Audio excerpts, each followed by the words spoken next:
You see, the welfare and security are the primary business of the state. That is the reason the state exists. Those children that were kidnapped are the primary responsibility of the state. That is a public school. It is the duty of the state to provide security, to secure the lives of those children.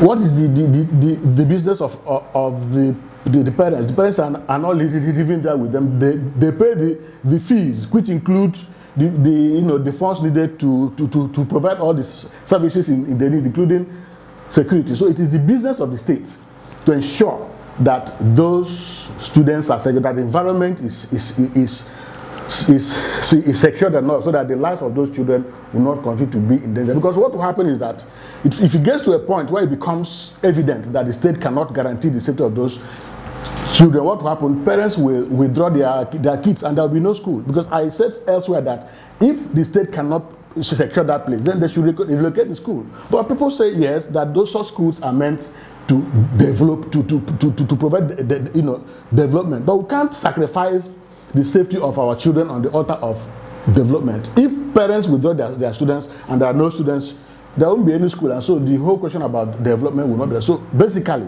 what I'm saying is that it is business, it is the primary responsibility of the state to guarantee safety, security, and welfare of those children and the society in general. Well, I think that to deal with crime, there are two levels. One is the law enforcement approach, which might include increasing the operational capabilities of law enforcement agencies, providing, modern equipment, and of course, addressing the morale of law enforcement agencies, and also building public support, training security on intelligence, because with better intelligence, it will be easier to know when these things are going to happen. And you need, community support and confidence, because people do all manner of business in those creeks, and so and again, you know that the kidnappers were said to have given a warning. They had written to the school to alert them about their coming, and nothing happened. And so it means that the security agencies either went to bed or they didn't have the capacity to deal with this. So law enforcement, public support is very vital in any effort by law enforcement agencies to effectively discharge their functions.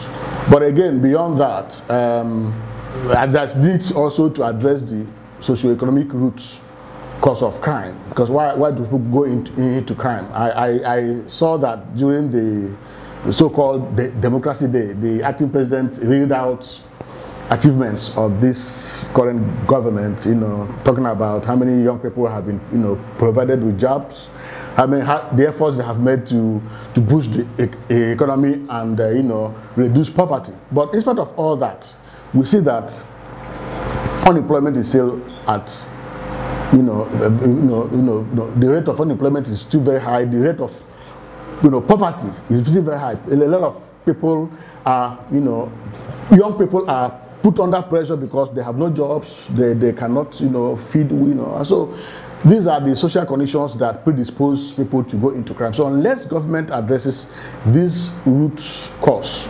unemployment, poverty, and corruption, because you also know that many state governments have not been able to pay the salaries of their workers, and these workers have dependents, most of whom are young, young people. The federal government has given bailout funds to assist the state to pay salaries.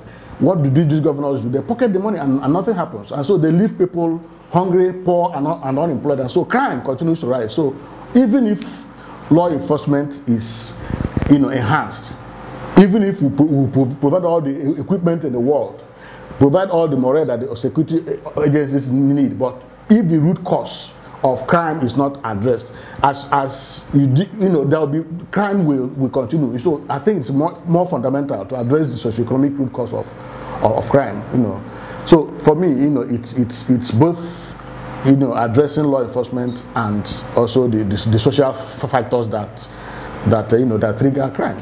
Well, it will be very heartwarming if indeed the kidnappers have been arrested, because I know that the Inspector General of Police and the Governor of Lagos, they did promise that they were going to track, they were going to arrest these kidnappers and rescue these children safe. It will be a happy thing to know if that has happened.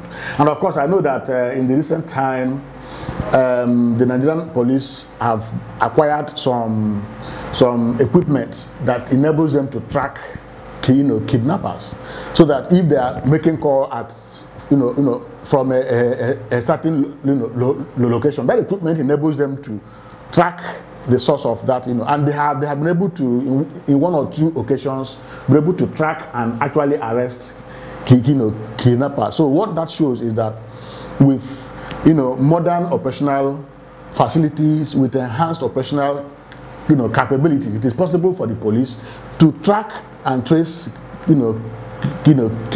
kidnappers. We do hope that indeed they have arrested them, and then what that means is that there's need to find out indeed what were the lapses that enabled these kidnappers to gain free access to the school and were able to escape with these students, so that in future this will not happen again.